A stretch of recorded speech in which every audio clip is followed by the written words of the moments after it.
Imagine being born with a death sentence. The most powerful empire on earth has ordered your execution.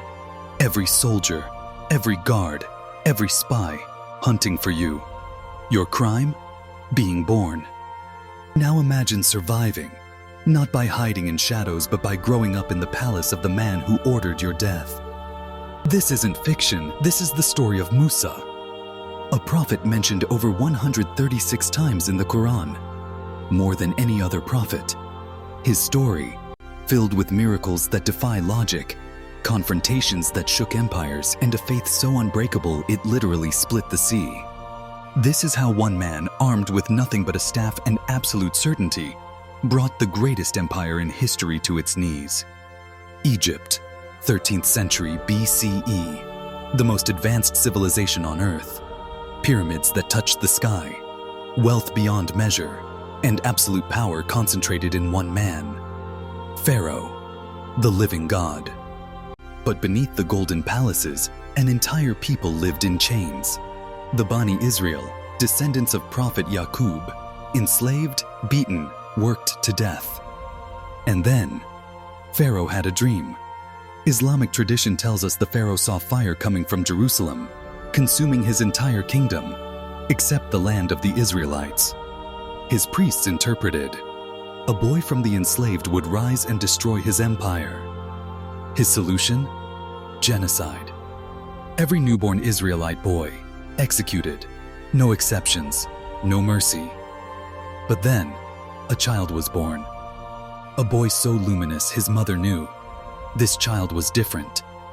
Allah inspired her with impossible instructions. Nurse him, and when you fear for him, cast him into the river. Cast her baby into the Nile, the river where Pharaoh's soldiers patrolled, the river filled with crocodiles. Every instinct screamed no, but faith whispered yes. With a prayer on her lips and tears streaming down her face, she let go. The basket drifted, past reeds, through gentle currents, carried by a will far greater than the river itself. And where did it stop? At the steps of Pharaoh's palace. The child destined to destroy the Pharaoh, delivered directly to his doorstep. Picture this. You're the most powerful man on earth. You've ordered the death of thousands to prevent a prophecy, and then your wife brings you a baby from the Nile. Asiya. History remembers her as one of the most righteous women who ever lived. When she saw baby Musa, something in her heart knew. She told Pharaoh, "He will be a comfort to my eyes and yours. Do not kill him. Perhaps he will benefit us, or we may adopt him as a son." The Pharaoh who feared a child would end his reign, adopted that exact child. Allah's plan wasn't subtle, it was audacious. But baby Musa refused every nurse. He wouldn't feed, wouldn't stop crying, until one woman was brought in, his mother.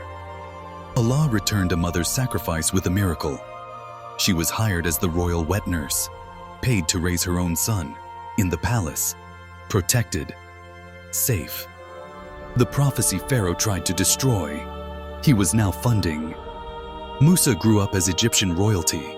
He learned statecraft, warfare, leadership, everything he'd need to face Pharaoh later. But he never forgot who he was. An Israelite, one of the oppressed. And one day, his identity would cost him everything.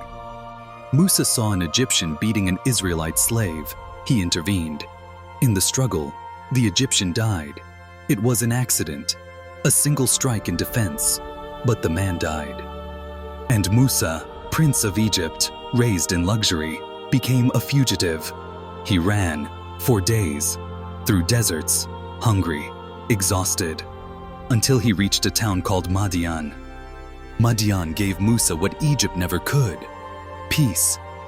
He helped 2 women water their flocks, met their father, Prophet Shu'aib, married one of the daughters, became a shepherd. For years, he lived simply, quietly, far from palaces and prophecies, until one winter night, everything changed. Traveling with his family, Musa saw fire on Mount Sinai. Thinking he could warm them, he approached. But as he got closer, he realized The bush was burning, but not consumed. And then, a voice, Allah, the creator of the heavens and earth, spoke directly to Musa. "O Musa, indeed I am your Lord. Remove your sandals. You are in the sacred valley of Tuwa." And then, Allah gave him his mission. "Go to Pharaoh, for he has transgressed." Musa, who fled Egypt as a fugitive, was now ordered to return, to face the most powerful tyrant on earth, to demand the freedom of an entire enslaved nation. And Musa, human, afraid, spoke his fear aloud. "My Lord, I killed one of them, and I fear they will kill me. My brother Harun is more eloquent than I. Send him with me." Allah granted his request, but first, he gave Musa proof.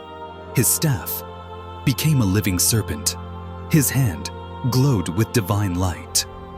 2 miracles, not tricks, not illusions, manifestations of divine power. And with that, the shepherd became a prophet. The fugitive became a liberator. He was going back, not to hide, but to confront an empire. Imagine the scene. Musa, once a prince, now a prophet, standing before the man who raised him, the man who still wanted him dead. With his brother Harun beside him, Musa delivered Allah's command. "Let my people go." Pharaoh laughed. You're just a magician, a traitor." So Pharaoh issued a challenge. He summoned every sorcerer in Egypt, the finest illusionists, the masters of deception, a public contest, magic versus miracle. The sorcerers performed first. Their ropes twisted, slithered, masterful illusions. The crowd roared. Then, Musa stepped forward.